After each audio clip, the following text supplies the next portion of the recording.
خبر شامل کرتے ہیں منڈی بہاؤالدین سے۔ ہمارے C1 نیوز کے ڈپٹی بیورو چیف آفتاب نذیر چٹھا سے چودھری اعجاز احمد SHO کے سعودی عربیہ پہنچنے پر فیروز تارڑ کی طرف سے خوش آمدید۔ سعودی عربیہ میں پاکستانی کمیونٹی کی معروف سیاسی و سماجی شخصیت چودھری فیروز احمد تارڑ اف چک بساوا کی طرف سے چودھری اعجاز احمد رینجا SHO کو بسلسلہ سعودی عربیہ میں عمرہ کی ادائیگی کے موقع پر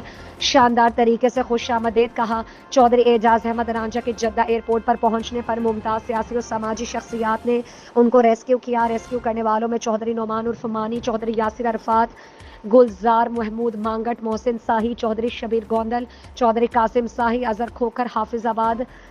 ریسکیو کرنے کے بعد اپنی رہائش گاہ پر ریسیو کرنے کے بعد لے گئے اور اگلے دن چودھری فیروز تارڑ اور چودھری اعجاز احمد رینجا دونوں نے مل کر عمرہ کی ادائیگی کی اور جدہ میں مختلف مقامات کی سیر کروائی۔ اس موقع پر چودھری اعجاز احمد رینجا نے جدہ میں موجود تمام دوستوں کا شکریہ ادا کیا جنہوں نے میرے ساتھ ٹائم گزارا، پیار دیا اور میرے عمرہ کی ادائیگی سے لے کر واپس ایئرپورٹ تک میرے ساتھ رہے۔